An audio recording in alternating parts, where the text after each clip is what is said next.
everybody. Once again, this is Fred Wankwa coming to you from our studios in Chicago with another edition of Bold Talk on Allen TV.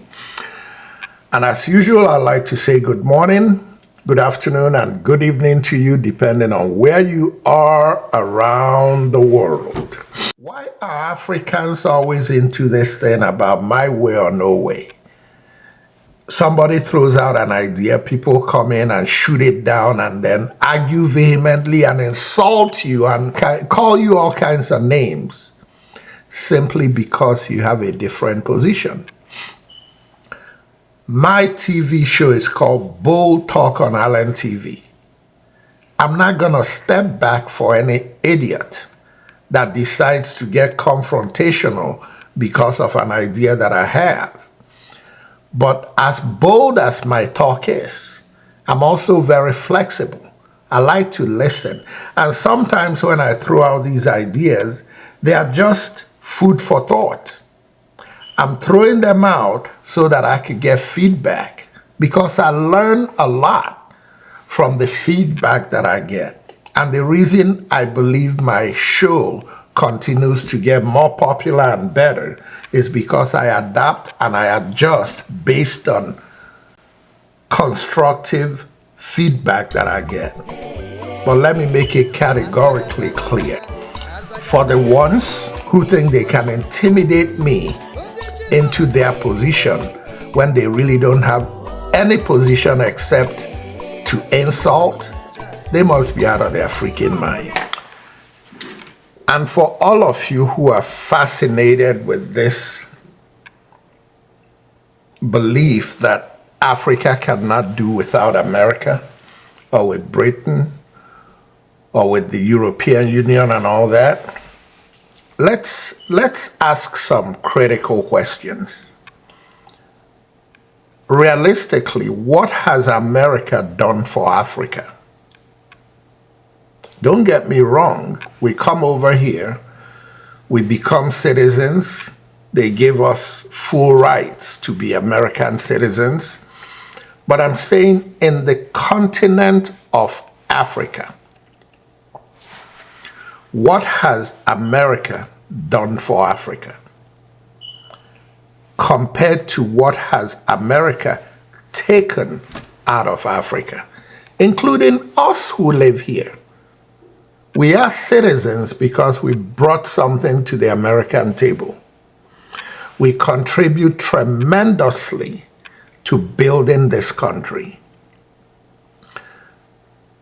Africa's slaves, who are now African Americans, full-scale Americans, 300-400 years after they were taken out of Africa as slaves, on paper, they have achieved. On paper, they have received equal rights. On paper, they can vote. On paper, some of them are chief executives of very influential companies. And some of them now includes you and I who migrated here and became naturalized. But when it's all said and done, in the same America that is the land of milk and honey, how come black lives are being massacred as if they mean nothing? How come we have Black Lives Matters movement still going on in America 50, 60, 70 years after civil rights? Africans have to think, because even African Americans are now more aware about what America doesn't offer to the black man than ignorant Africans, and I mean ignorant PhDs from Africa, are willing to accept.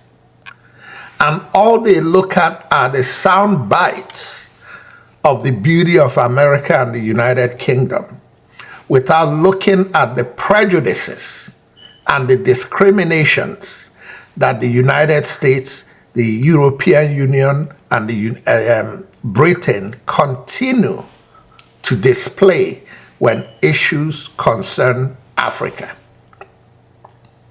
Did Rwanda not happen in Africa? What did the United States do to stop Rwanda? But look at what's going on in Gaza. And less than a week after it started, President Biden hopped on the plane. It was a priority. He went down to Israel to address Israelis and reassure them about America's commitment to Israel. Who built America? The Jews control the press in America. The Jews control the institutions in America. The Jews control the businesses in America. We know that. But who built the damn country? On whose back and on whose blood and on whose sweat and on whose pain was this country built? This country was built on the pain and the sweat of African Americans. It is the same African Americans that have paved the way for you and I who migrated here to achieve the things we've achieved over the last 60 years. Without African Americans paving that way, there'll be no us in America. So what's wrong with me, like I'm African American, saying that it's time to renegotiate the relationship between America and black people and America and Africans back home? I didn't say let's jump up and embrace Russia and China. I said let's negotiate what we're doing with America and Britain and the European Union. And while we're doing that, let's also listen more carefully to China and Russia, even if it's with an arm's length. But let's listen and make sure that at the table where we're talking to Russia and China, that we're talking about Africa's interest, not Russia's interest, not China's interest.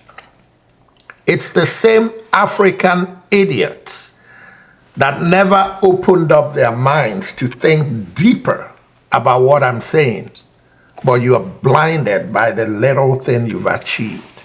Who the hell is China and Russia? Why should I dare say that we need to renegotiate with America? The America you're carried away by the fantasies that you experience in your $400.5 million and $800,000 mansions. And you think you've arrived, when you don't know that the same white people you work with, when it comes to real discussions about life, are going to discriminate against you and look down on you as a damn nigger. That's what they call you. Excuse my language to the people who understand what I'm saying, but I'll double up on that language to the ignorant Africans who question me for saying that we need to renegotiate our relationships with white people, Americans, the British, the European Union. The resources with which they build their country comes from our country, our continent. Yet our continent is a dungeon while they take all the resources without paying us fair price for it and use it to build their country. I'm not one of those who enjoy America while my people suffer. I'm one of those who see things the way they are not. And I say, why not? You see things the way they are, and you say, wow, because artificially you think you're enjoying. just so frustrating. Bikontori along, let me just give you this nice musical segue, a classic African segue before I continue, because I'm just pissed.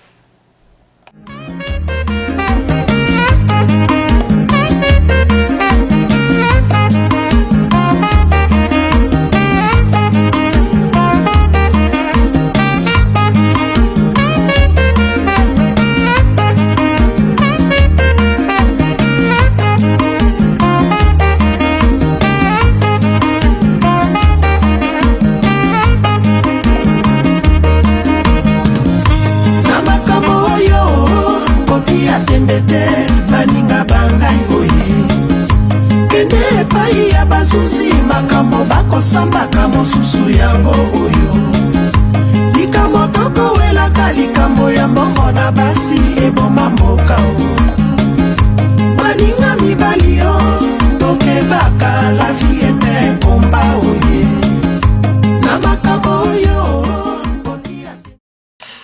Why am I so upset? Look at Nigeria. Look at what's gone on in Nigeria over the last 50 years. Think about how much America and Britain and the European Union have taken out of Nigeria. And every other African country, Niger, Cameroon, Chad, Mali, Guinea, Sudan. Think about it. What they bring us is military bases, not to protect us, not to defend us, but to defend their selfish interests in Africa so they can keep taking out our natural resources. Uranium, oil, gas, and everything else they need. When are Africans gonna wake up and think and stop being brainwashed? And for all those people who attacked me for suggesting that Africa needs to reevaluate our relationship with the United States, Britain, and the European Union, I would like you to come into my studios and let's sit down and talk about it so that I can expose your ignorance in your insecurity, that in your brainwash you think you're secure. You live in a nice mansion in America. You drive a nice car in America. You have a nice job in America, but you can't go to your village in Africa because if you go there, you'll be dead. But America has its armies and its boats and its warships within 200 miles of your village, not to protect you and your interest, and not to protect your democracy, but to support whatever puppet they put there to protect their interests, to keep taking from Africa what they are not given. They give you humanitarian aid. They give you aid. What kind of aid does America give you? They give you aid, but they control the dollars in the aid. They give you aid, they give you $50 million, and when it's all said and done, $40 million come back to America through salaries to the people who they send there to run the aid they are giving you, and through the things they are stealing from you because your puppets let them negotiate these things that are so one-sided.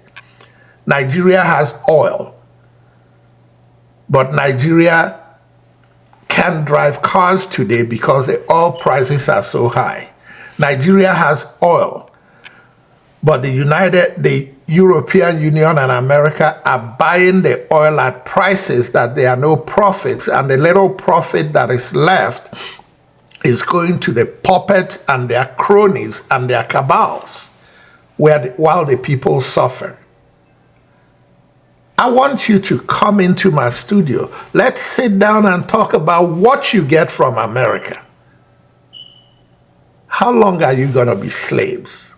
Physical slaves, mental slaves, PhDs that are uneducated, PhDs that cannot negotiate fair terms, PhDs that cannot use their votes in America to develop the same clout that Israel has, which is why America quivers when Israel sneezes. Africans should be ashamed of themselves. Many of you were busy criticizing the soundbite that Africa needs to listen more to Russia and China and rethink our relationship with America, that you failed to listen to the message. And I'm bringing you the message again. Led by the United States. They have come to Southern Africa to teach us democracy. A country that was opposed to our liberation, a country that supported colonial regimes, the apartheid regime in South Africa, the white racist minority regime in Zimbabwe, now Rhodesia, now Zimbabwe, the Portuguese colonial governments in Mozambique, in Angola, in Guinea-Bissau, and Cape Verde, today is coming to Africa to teach us about democracy. A country that has toppled so many governments in Africa, that has led so many coups in Africa and other parts of the world, a country that has killed so many of our leaders in Africa and other parts of the world, the killers of Patrice Lumumba, those who toppled Kwame Nkrumah, those who killed Nasser, those who killed Muammar Gaddafi, today are coming to teach us about democracy. A country that has been built on brutal force, on enslavement of other human beings, on the humiliation of Africans, the exploitation of Africans, the plunder of Africa, today is coming to teach us about democracy. Yes, that's who you want us to just sit back, don't renegotiate, just yes, Amasa, whatever they say. No, I'm not done. I'm not done. I got more for you to listen to. Just share the damn thing. Share it to people who will listen and learn, not puppets like you, whose only interest is the yes, Amasa you answer to Americans. Listen to this one. It's not me saying it. It's a white man saying it. Listen. I've only got time to turn to the funniest story of the week. Joe Biden is currently holding a democracy summit in Southern Africa. That's right, in the very place where the United States and the United Kingdom and France and all the other so-called West supported racist, apartheid, white supremacist states right up until the very end.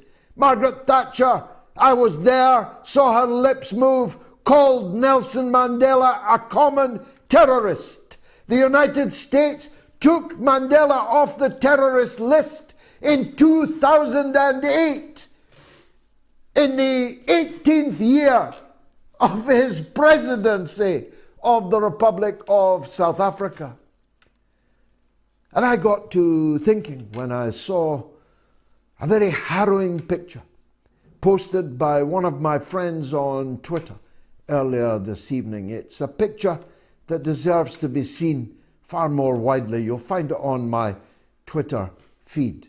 It's a picture of the Congo's first Prime Minister, Patrice Lumumba, half naked, in shackles, being pushed down aircraft steps by a Belgian military officer after his overthrow in a coup organized and executed by Britain, Belgium, and the United States of America.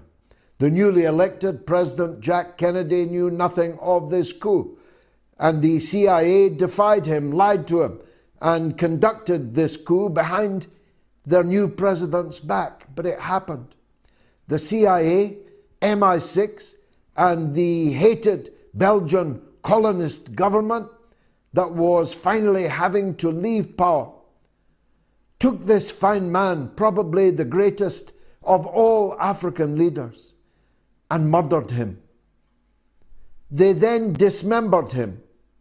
They then dissolved him in acid and sent one of his teeth back to Brussels for safekeeping, for DNA. It was only returned to the Congo last year. The West murdered Patrice Lumumba. The West helped keep Nelson Mandela in prison for 27 years, most of them on Devil's Island, Robben Island, in the dungeons of apartheid. The West supported racist apartheid rule in the very southern Africa they're now holding a summit in to tell Africans how important their democracy is. There's the picture of the hero Patrice Lumumba being led down the steps of that aircraft to his death, his dismemberment, and his dissolving in acid. You couldn't make it up.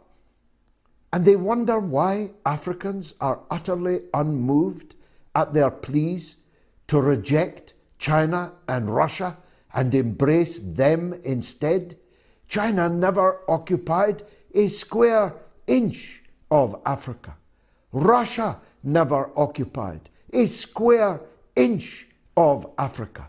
As a matter of fact, when the West was supporting apartheid and white supremacist rule in southern Africa, it was the Russians who were arming, financing, and providing the diplomatic skeleton, backbone for the worldwide activities of the anti-apartheid movement, of the movement for liberation in southern Africa. I have many times spoken at the Patrice Lumumba University for the Friendship of the Peoples.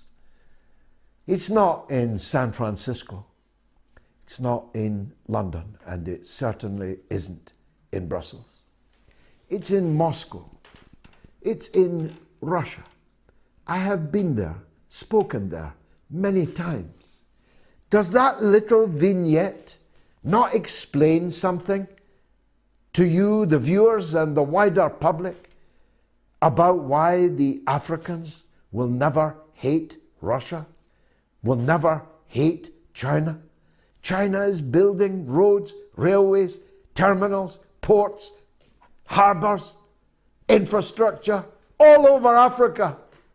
All the so-called West did was loot it and steal even the people of Africa themselves, chain them in the holds of ships, sailed them through the Middle Passage, tossing thousands of them overboard when they died as food for the sharks, and then those lucky enough to reach land were placed as beasts of burden in chains as slaves.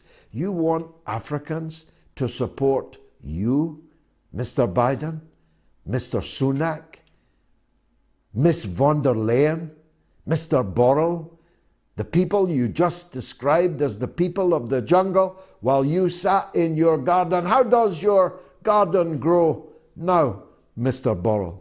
Have you seen the streets of France? Ladies and gentlemen, yes, I was angry. I was angry because we complain about the puppets that lead us.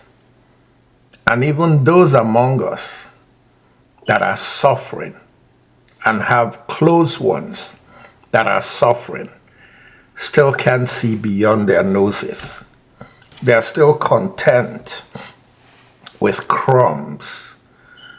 And within those crumbs, they may get the lion's share of the crumbs, and it makes them feel entitled. It's time for Africa to renegotiate the terms of our engagement with America, with France, with Britain, and the rest of the European Union. Ladies and gentlemen, once again, this is Fred Nwankwo coming to you from our studios in Chicago with a very bold edition of Bold Talk on Island TV. Until next time, good night and God bless. This is a song for the new year and every day. I want you to sing it every day. It's a declaration. Búburú kan kò ní ṣubú lù mí. Àrùnkárùn kankan kò ní súnmọ́ ilé mi. Ìròyìn ayọ̀ létí mi ò máa gbọ́. Lórúkọ Jésù, ire lójú mi